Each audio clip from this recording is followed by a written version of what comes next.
Ucap-ucap.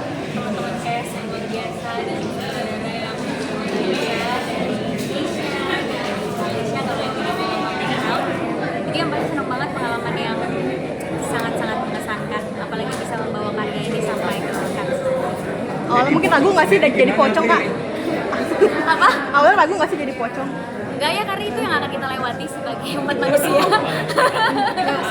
Oh iya, maaf. Jadi sih kan. Meskipun beda juga, terlibat bareng sama orang sama bulan. Kata siapa beda judul? Aduh. Film kita ekstra sih. Di approach-nya beda sih gitu. Aku justru surprise pas kita berdua kayak oh terlibat satu project, malah kaget gitu karena dia di film yang berbeda dengan cerita yang dan karakter beda, aku juga gitu walaupun produsernya sama, tapi yang pasti seru banget. Ini sangat bahagia, ini mungkin semoga bisa menjadi stepping stone antara kerjasama Indonesia dengan Prancis dan juga mancanegara ya, dimana kita bisa, Indonesia tuh filmnya sangat kaya, filmmaker-filmmakernya sangat passionate, aktor-aktornya sangat gigih dalam memerankan realita Indonesia gitu. Tapi semoga ini bisa menjadi tadi stepping stone agar orang sadar bahwa Indonesia tuh sangat layak untuk keluar gitu dan lebih dikenal di luar negeri produk-produk kita.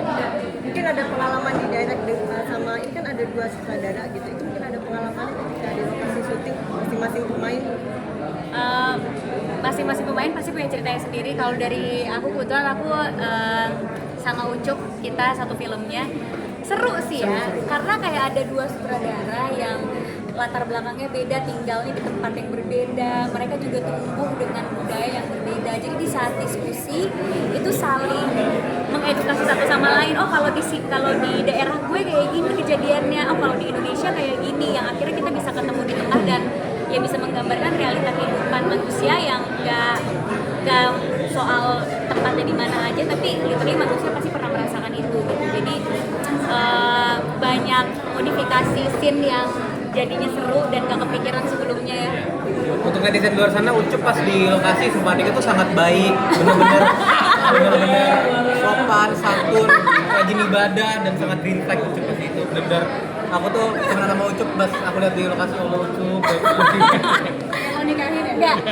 Lo juga harusnya cerita dong menjadi suami green flag lo di sini lo. Ya pasti sebuah pengalaman seru bisa kerja sama dua sutradara, pengalaman baru lagi, dan jadinya selama pre-production itu banyak diskusi yang menarik, dan karena kita tinggal di lingkungan yang berbeda juga semakin kaya diskusinya. Jadi ini sebuah kolaborasi menurutku yang paling menyenangkan lah buatku. Kebetulan aku mainnya sama Umara ya. Nah kita tertukar ini pasangan. Oh. Tapi bedanya mereka pasangan. Oh ya. Nah. Kalau kita Bajunya sama adik. Ya bisa dilihat kemiripannya sangat 10%. Tapi selalu senang bekerja sama dengan Umara. Dari 2021 kita pertama kali kerja sama, dan sekarang kita pertama kali bekerja sama dengan non-Indonesian directors. Jadi senang banget kita bisa belajar menyatukan dua manifest negara yang berbeda. Ya, dari kerja sama pertama kita tahun 1971 tuh aku udah tahu Agnes tuh emang bener-bener sangat.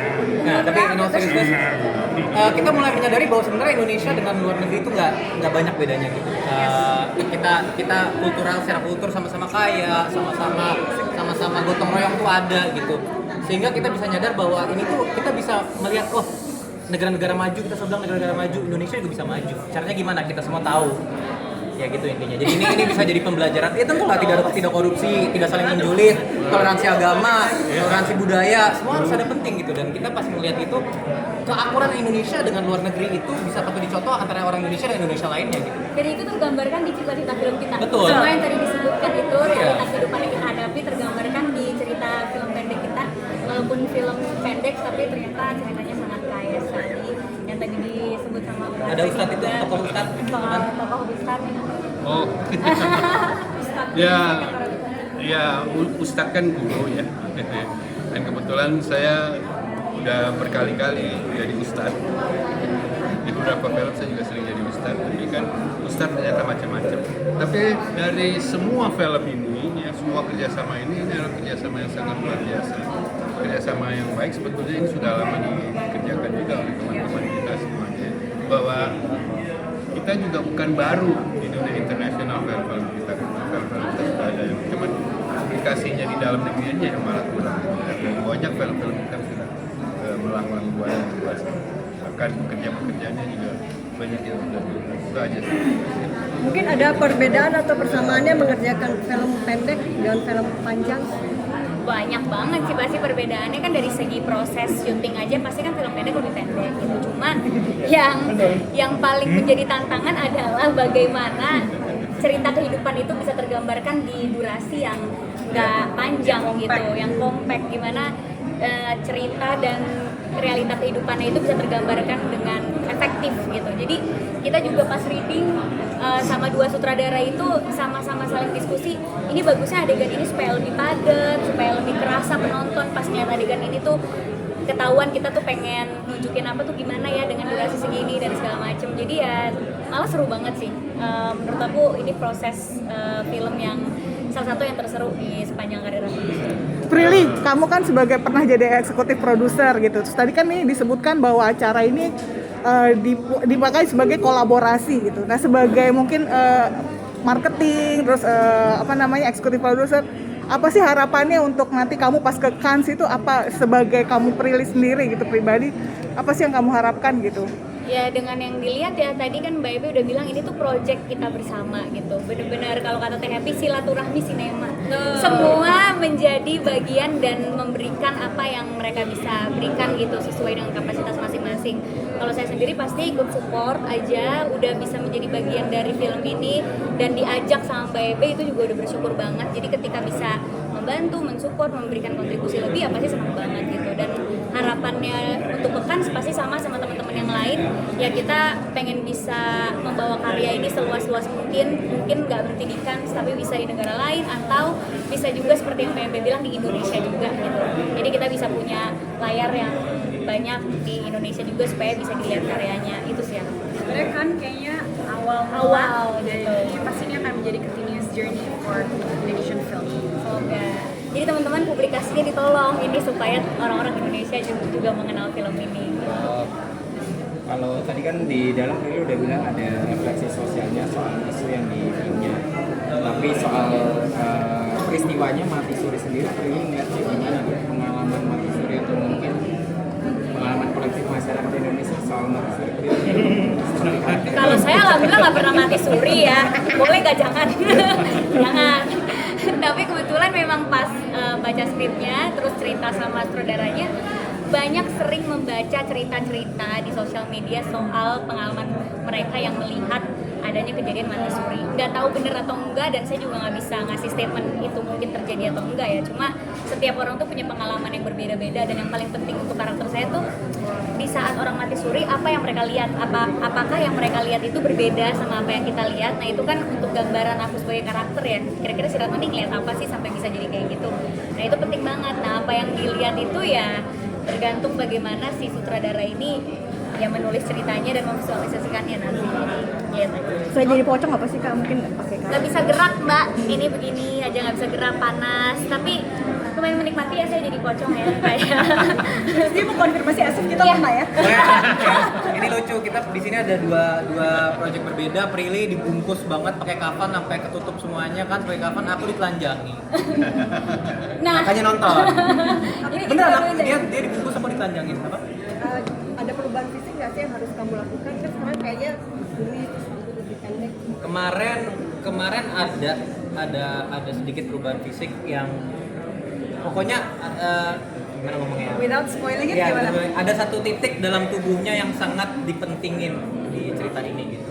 apa tuh? Dan titik itu sangat titik yang lumayan bagi banyak Pivotal. orang itu ya pivotal, tapi juga bagi banyak orang itu adalah titik yang sangat intim. Beda-beda dong. Iya. Ini kan bisa jadi intim.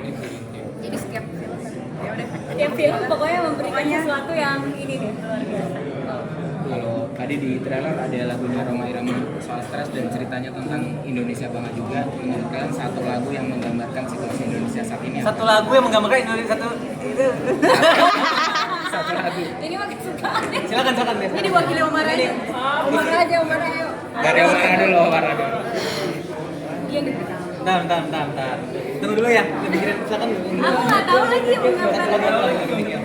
Ini jawaban yang mesti digodok dulu berhari-hari. Nanti kita kabarin ke kalian. Gugur bunga. Idris Ardi. Oh, oke. Nggak perlu dijelasin ya? Oh, oke. Kagus. Iya seperti yang saya bilang tadi harus digodok dulu.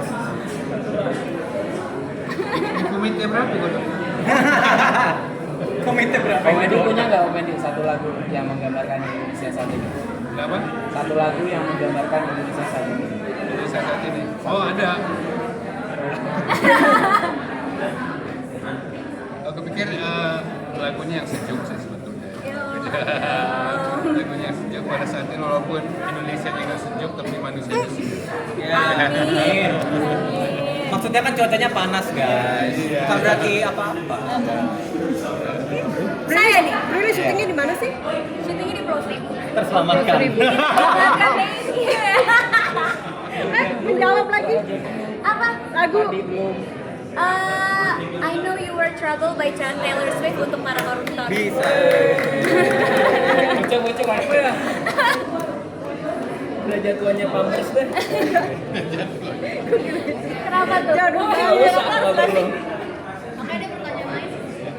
Nggak pernah nanya Om Weni lahir di mana kan? Kalau Omara gimana proses syutingnya di mana dan kapan? Kakak. Kita syutingnya itu di Jakarta Utara ya. Jakarta Barat. Jakarta Barat, sorry. Jakarta Barat, aku sama Agnes syutingnya benar-benar di satu rumah. Itu hujan lagi deras banget.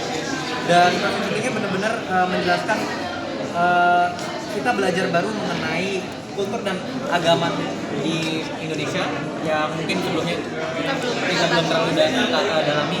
Dan kultur dan agama Indonesia itu kita pelajari bagaimana agama tersebut deal with grief dan kehilangan seorang sosok orang tua. Dan proses syutingnya lumayan, walaupun geraknya nggak banyak, tapi banyak menangis, banyak marah-marah sehingga capek juga sih ketika syuting sebenarnya. Capek tapi bikin puas karena dari satu project film pendek itu yang sebenarnya syutingnya cuma 2 hari, tapi persiapannya hampir sebulan. Betul. Banyak sekali milestone yang kita alami juga. Syuting yang nggak capek? Ada. Tapi ya maksudnya melelahkan dalam artian karena otak kita itu kestimuli terus Iya, betul. selama persiapan sampai thankfully dipasangnya sama Omara yang sangat empathetic, jadi enak mainnya. Aku belajar dari Yusuf Mardika Green Flag. Terima kasih semuanya. Terima kasih ya. Jangan lupa nonton. Jangan lupa nonton, nanti kita semoga harapannya kita bisa muncul di bioskop. Makanya kita butuh bantuan kalian semua, para kawan-kawan media yang kami cintai, para netizen, penonton yang kita persembahkan ini semua. Mohon support produk-produk dan film-film Indonesia karena menurut aku ini lagi kaya-kayanya film-film Indonesia. Antologi drama.